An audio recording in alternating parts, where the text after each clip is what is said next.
Então, deixa eu resumir aqui boa parte do depoimento do Cid em 26 segundos. Eu não me lembro a data, eu não me lembro da data, eu não participei. Realmente eu não me lembro. E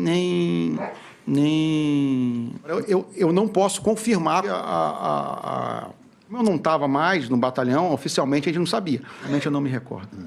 Ideias, jogar ideias no vento, bravateiros. Muita bravata, muita conversa de amigos numa reunião, sentado numa mesa, como se fosse uma mesa de bar. Realmente eu não sei dizer, mas realmente eu não sei. Eu não sou especialista em linguagem não verbal, se bem que eu não sei se gaguejar enquadra em não verbal, já que ele gaguejou muito, bastante. Nu! Algumas pessoas me disseram que ele ficava analisando as reações do Alexandre para ver se ele ia ficar bravo ou se estava satisfeito. Já outras me disseram que ele parecia estar absolutamente constrangido com o que estava fazendo ali. E eu acho que não teve nada de muito novo, apesar de que o pouco que apareceu enterra em muito a narrativa. Se o presidente e os demais acusados já estão condenados em Alexandria, o mínimo que eu posso fazer aqui é te trazer a defesa política.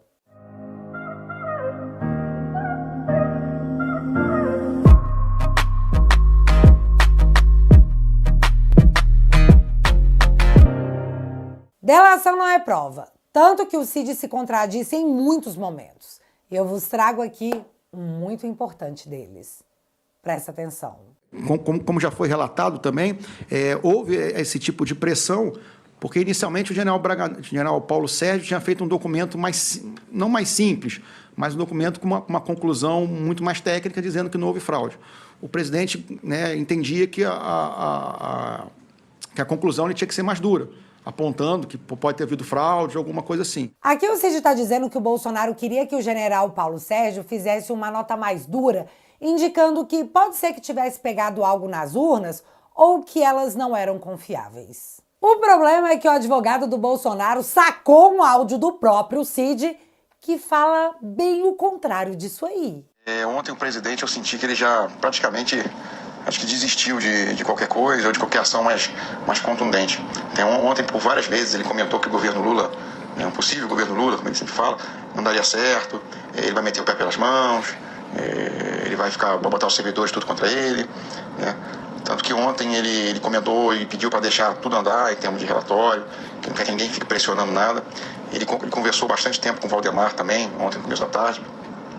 Também deixou o general Paulo Sérgio tranquilo com relação ao prazo de entrega, o que vai ser escrito no relatório. Inclusive, deu até a entender que o que tiver lá tá bom, né? O que escrever tá ótimo, né? O próprio aquele outro relatório da IVL, que deve estar saindo também, ele não quis pressionar o Valdemar, deixou rodar. Ou seja, na delação o Cid diz que Bolsonaro estava pressionando o general Paulo Sérgio, mas em áudio enviado, o Cid diz que o presidente deixou o Paulo Sérgio muito tranquilo sobre o prazo de entrega e sobre o que seria escrito. E deu a entender que o que tivesse lá no relatório estava bom. São duas versões de um mesmo fato. Mas confia na delação do Cid, que não queria que a esposa, o pai e a filha fossem para a cadeia? É claro que ele está dizendo só a verdade, absolutamente a verdade, e nada mais que a verdade.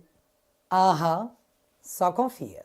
Antes de eu continuar, eu preciso esclarecer o que o Cid disse que aconteceu na cabeça dele, versão dele. Segundo o Cid, o presidente acreditava que as caixas mágicas haviam sofrido adulteração e estava preparando uma resposta para quando essa confirmação viesse. Como não foi possível encontrar as provas da adulteração, o plano que havia se criado para lidar com essa situação não foi colocado em prática. Segundo o Cid, foi isso. Se fôssemos levar a delação do Cid no tocante ao Bolsonaro, essa investigação acabaria aí.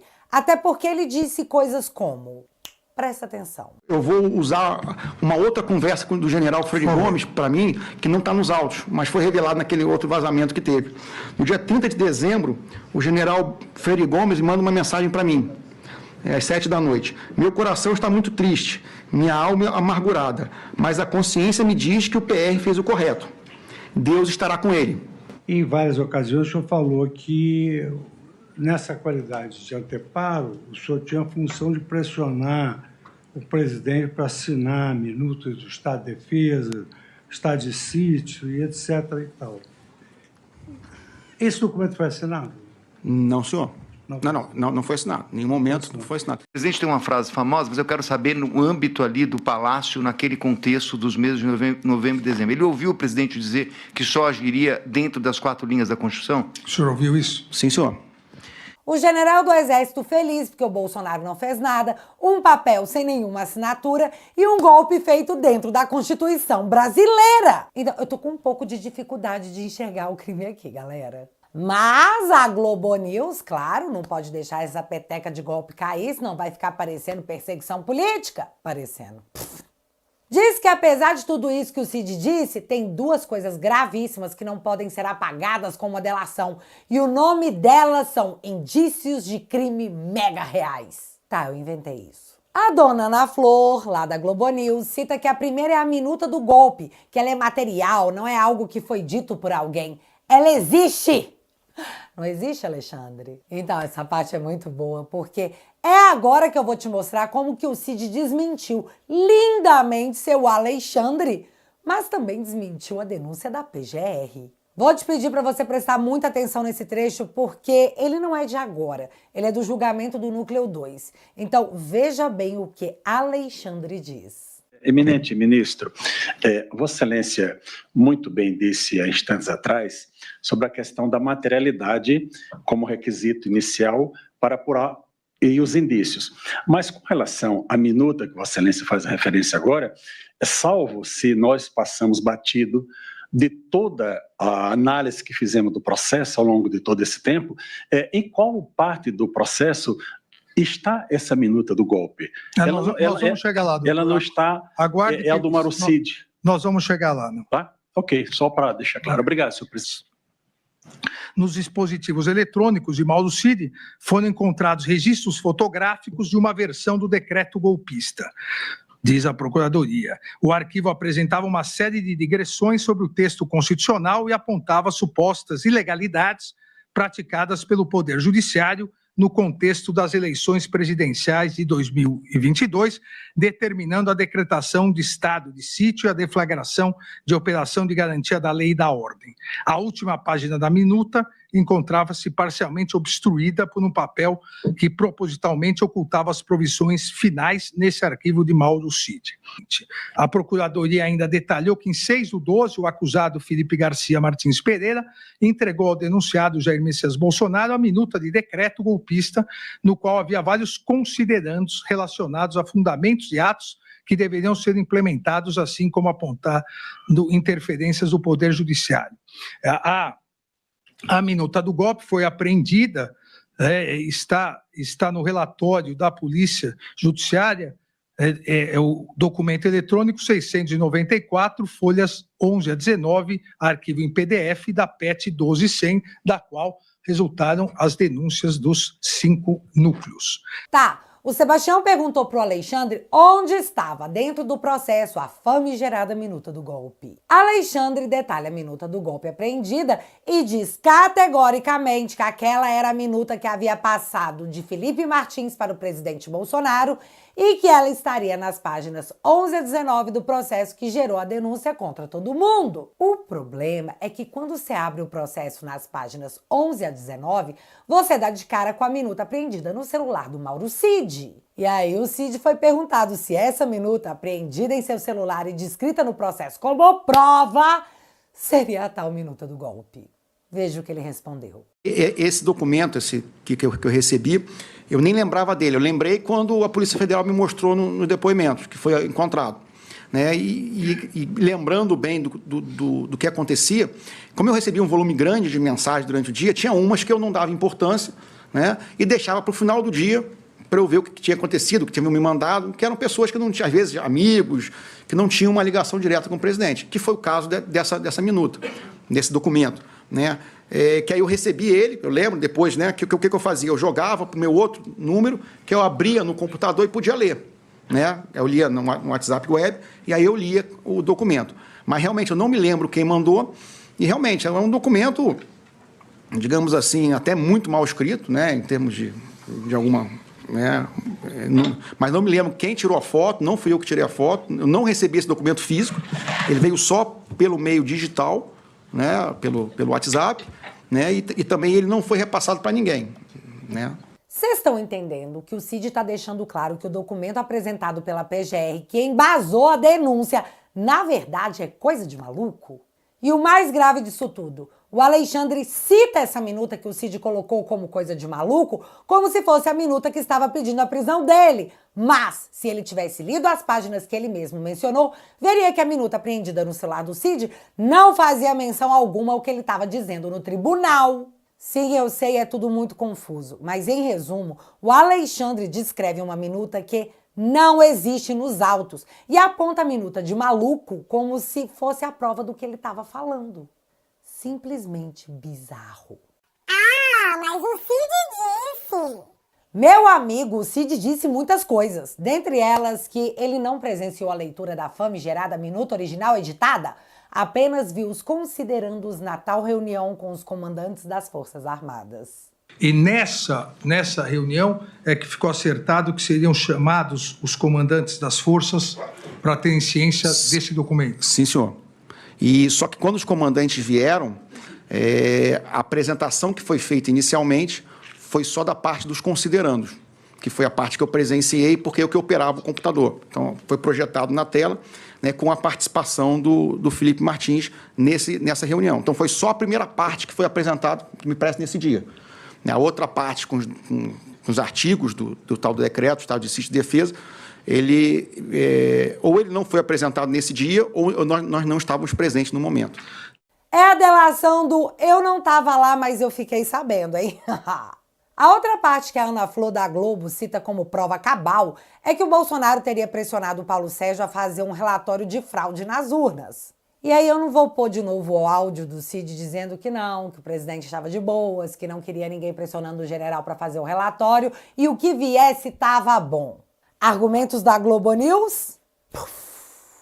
E eu já vou falar do Braga Neto, mas antes eu vou comentar uma parte da audiência que, bicho, eu preciso te mostrar o vídeo Revolts do Nicolas, porque eu entendo em absoluto o que ele estava sentindo. Acompanhando um pouco aí desse julgamento / teatro, né? Aí no STF, os caras estão fazendo transmissão ao vivo, é tipo um podcast. Pra mim, basicamente não adianta nada, né? As causas já estão marcadas, mas é inacreditável que a vítima é o juiz. Só isso aí, amigo, já deveria esse processo ser nulo. Você pode gostar ou não do Bolsonaro, mas achar isso normal é sacanagem. E o Nicolas, acredito eu, estava se referindo a esse momento absolutamente deplorável da justiça brasileira. Presta atenção no que o Cid diz no finalzinho desse vídeo. Se liga. Conversado algo sobre o meu nome nessa reunião? Sim, senhor. O senhor foi... O quê? O senhor foi muito criticado. Só? O senhor tem que falar a verdade. Sim, senhor. Ministro... Eu estou acostumado. Sim, senhor. Tem só uma coisa que depois é que a Polícia Federal não está aqui, porque há uma contradição no depoimento. Falou que era conversa de bar, com guaraná e salgadinho. Então não era conversa de bar. Mas o que mais falava sobre mim? É a pergunta do doutor advogado, por favor. Ministro, as pessoas criticavam muito o senhor. As mesmas críticas que o senhor recebe, os mesmos xingamentos, de certa forma, passaram por ali. Não vou dizer que não houve, porque houve, né? Até porque era uma conversa mais... Era uma conversa de bar. Uma conversa de bar. Tanto que... Houve alguma ideia em relação ao centro de gravidade? Não, sim, ministro, nada não, temos que acabar com ele, isso nunca existiu, vamos planejar alguma coisa, isso nunca existiu.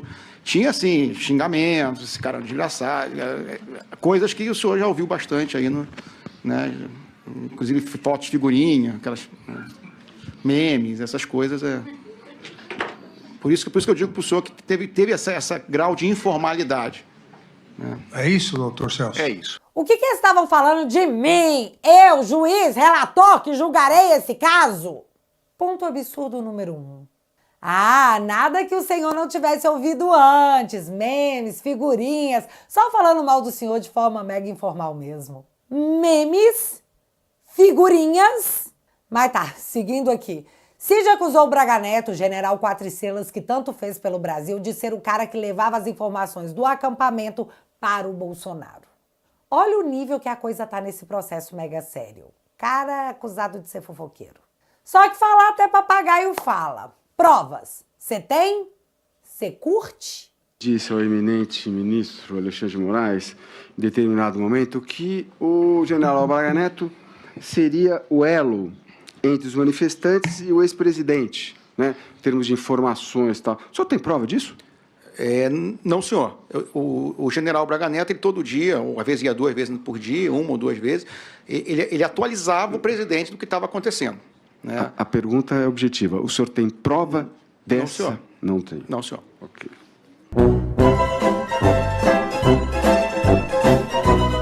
Mas aqui, essa não foi a primeira vez que o Cid delatou algo que ele de cara já avisou: não tenho provas. Algum elemento material que esteja em sua posse ou que o senhor possa indicar para corroborar essas informações que o senhor está apresentando? Não. Especialmente em relação a essa reunião do Felipe Martins, né, e desse jurista com o presidente na Alvorada. Tudo foi feito no computador dele. Mas tá, voltando à questão aqui. Braga Neto. O advogado do Bolsonaro pegou o menino Cid de um jeito que ele não estava esperando, num dos pontos mais graves das contradições do Cid. Dá só uma olhada que eu volto em seguida para poder explicar. Então, ministro, eu queria entender o seguinte, se a conversa vou fazer uma aproximação, tem um trecho da denúncia aqui, folhas 141 dos autos, em que o Procurador-Geral da República diz o seguinte: a reunião foi descoberta a partir dos diálogos encontrados nos dispositivos eletrônicos dos denunciados. Em 8/11/2022, Mauro César Barbosa Cid enviou mensagem via aplicativo WhatsApp a Rafael Martins de Oliveira solicitando rascunha alguma coisa e obteve a resposta: fica tranquilo, está sendo feito. O que ele pediu para ser rascunhado? O que foi pedido para ser rascunhado? Como eu falei inicialmente, eu repito, o rascunho foi do pedido logístico, o pedido do que ele precisava para poder subsidiar o pedido de financeiro. Quem fez o pedido? Foi o Major de Oliveira. Não, mas espera um pouquinho, ministro. É que, assim, essa mensagem é do dia 8/11/22. É 2 dias antes da reunião. Ele já sabia que tinha uma necessidade financeira? Eu entendi que ele ficou sabendo da necessidade financeira pelo e-mail do Copa 22 que ele recebeu. Não, isso não. O senhor sabia já dessa necessidade financeira pedida pelo militar?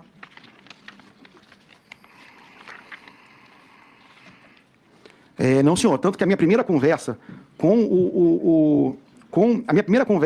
o de Oliveira e com o Ferreira Lima foi nos dias 10 e 11 de novembro, quando eu estava em Goiânia. Se eu não me engano, dia 10 e 11 de novembro eu estava em Goiânia. E me parece que a reunião foi dia 12. Nesses dias anteriores, eu não tive contato com eles.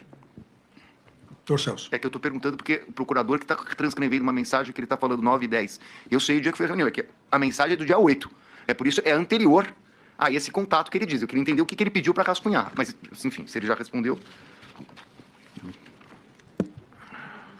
O general Teófilo, ele tinha intimidade com o general Teófilo? É um general que ele conversava várias vezes? O senhor tinha alguma intimidade com o general Teófilo? Ou tem? Não, senhor. Não, senhor. Pouca. Conversei algumas vezes, mas muito restrito e sem intimidade. Ministro, só para aproveitar essa pergunta, esse questionamento que ele falou, essa primeira dessa data de 8 de novembro, sim, só para contextualizar, a minha ida em Goiânia dia 10 e 11 foi porque eu já ia participar de uma reunião com os comandantes, porque eu já ia assumir no outro ano. Então, não sei se essa mensagem tem a ver com a lista de alguma coisa que ia ser tratada na reunião, ou rascunho alguma coisa que você queira que eu fale na reunião, que eu tome ciência. Eu não sei dizer porque eu não me recordo. Porque 10, eu estava me preparando para essa reunião, que seria a minha primeira reunião como o futuro comandante de um batalhão de Goiânia. Cid diz que esse negócio de grana para bancar golpe se desenrolou na casa do Braga Neto em reuniões do dia 10 e 11 de novembro. Porém, o advogado apontou na cara do Cid que a conversa sobre a grana que o Cid pediu para rascunhar o que o cara estava precisando era do dia 8 de novembro, 2 dias antes da reunião na casa do Braga Neto. Como que o Cid pode dizer que o pedido de dinheiro foi feito nos dias 10 e 11, se no dia 8 ele já estava falando pro cara descrever o que ele precisava de grana? Mas aí, vendo que foi pego numa contradição, Cid agora diz que esse dinheiro, na verdade, pode estar relacionado ao batalhão que ele iria assumir em Goiânia. Só que a PGR, na denúncia, foi categórica dizendo que aquela conversa já era o levantamento de dinheiro para financiar o golpe que... Ai, que preguiça de dizer, Tabajara, nunca existiu, lelelé. E eu acho que foi por isso que o Alexandre ficou falando pausadamente e deu aquelas piscadas longas, tipo, isso vai dar merda. Outra coisa que o Cid disse era que esse negócio de grupos radicais, moderados e os deixa disso, não eram grupos organizados como saíram na imprensa.